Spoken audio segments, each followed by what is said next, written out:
So, hello everybody. Today again we are going to discuss geometry related questions for class 10th. Okay. So the question says so that the line segment which joins the midpoint of the oblique side of a trapezium is parallel to the parallel side. ठीक है. So इसका मतलब क्या है कि जो oblique side होते हैं ट्रेपेजियम का ऑब्लिक साइड मतलब नॉन पैरेलल साइड. ठीक है, जैसे ए बी और सी डी पैरेलल होते हैं. ठीक है, और जो नॉन पैरेलल साइड है ए डी और बी सी ये हमारा ऑब्लिक साइड हो जाएंगे. ठीक है, तो ये क्वेश्चन क्या बोल रहा है कि हम लोग मिड पॉइंट लेंगे ए डी और बी सी का. ठीक है, ए डी का मिड पॉइंट क्या है ई और बी सी का मिड पॉइंट क्या है एफ. ठीक है, तो ए डी का मिड पॉइंट ई और बी सी का मिड पॉइंट एफ. तो मिड पॉइंट अगर ज्वाइन करेंगे तो ये दोनों साइड के ये भी पैरेलल हो जाएगा, मतलब तीनों लाइन पैरेलल हो जाएंगे. ठीक है, सो मैं आपको ट्रिक बताना चाहता हूँ इस तरह का क्वेश्चन सॉल्व करने के लिए. ज्योमेट्री रिलेटेड कोई भी क्वेश्चन हो, अगर उसमें मिड पॉइंट आपको दिया है, मिड पॉइंट से अगर चीज़ें पैरेलल प्रूव करने के लिए दिया हो, कुछ भी हो सकता है, जैसे साइड ही होगा. तो यहाँ पे भी देखिए मिड पॉइंट दिया गया था और पैरेलल साइड प्रूव करना, या फिर आपको पैरेलल साइड से मिड पॉइंट प्रूव करने के लिए दोनों चीज़ों में आपको थेल्स थ्योरम याद करना. ठीक है, क्योंकि थेल्स थ्योरम से मिड पॉइंट और पैरेलल साइड का रिलेशन मिलेगा आपको. उल्टा देगा तब को कन्वर्स लगाना है, सीधा देगा तो थेल्स थ्योरम लगाना. ठीक है, so in every question if they are asking something to prove parallel side through midpoint, or if they are asking to prove midpoint through parallel side, then you have to use this theorem. ठीक है, so let's come to the solution. So the solution is let the trapezium be ABCD with E and F as the midpoints of AD and BC. आपको तो मैंने बता दिया कि trapezium ABCD है और EF है जो मिड पॉइंट है AD और BC का. सेम चीज़ मैंने यहाँ पे लिखा, respectively produce AD and BC to the point AD.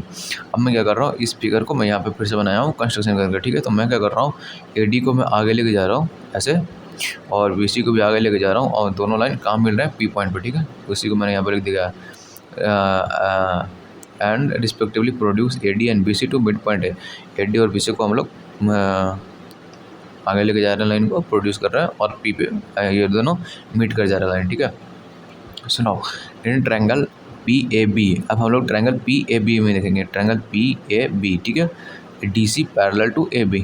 ये जो लाइन है DC हमारा पैरेलल टू AB है. ठीक है, ये ट्रेपेजियम का गिवन साइड है तो पैरेलल ही होंगे. ठीक है, so from here PD upon DA equal to PC upon CB. ठीक है, अप्लाइंग थेल्स थ्योरम. हम लोग थेल्स थ्योरम लगा के ये प्रूव कर सकते हैं कि ये जो एक ट्रायंगल हो गया, बड़ा वाला ट्रायंगल, उसके थर्ड साइड के पैरेलल साइड है, तो ये चीज़ें होगी. ठीक है, थेल्स थ्योरम का आप प्रूफ में जाके देखेंगे तो समझ में आ जाएगा. So yes, this is not a big deal, आप ये कर पाएंगे. ठीक है, PD upon DA equal to PC upon CB. PD upon DA parallel side है तो हो जाएगा. Now E and F are the mid points of AD and BC. E और F है हमारा AD और BC का मिड पॉइंट है रिस्पेक्टिवली. ठीक है, सो हम लोग क्या लिख सकते हैं कि PD अपॉन 2DE मतलब कि हम लोग जो DA लिखे थे DA.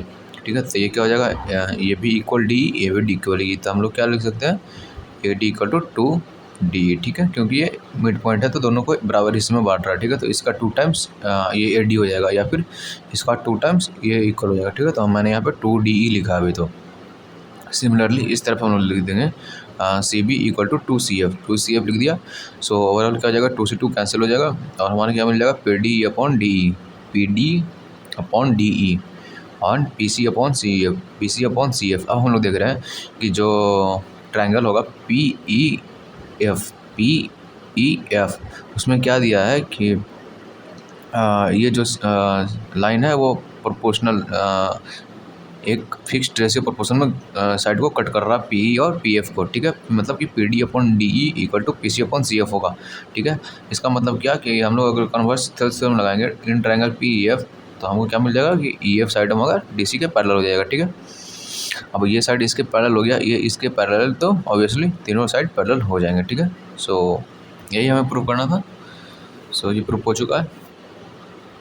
So if you have any doubt regarding this question, do comment in the comment section. अगर आपको नए क्वेश्चन में डाउट देते हैं तो भी कमेंट सेक्शन में मेंशन करें, मैं उस पर अगली वीडियो लाने की कोशिश करूँगा. Till then goodbye, keep learning.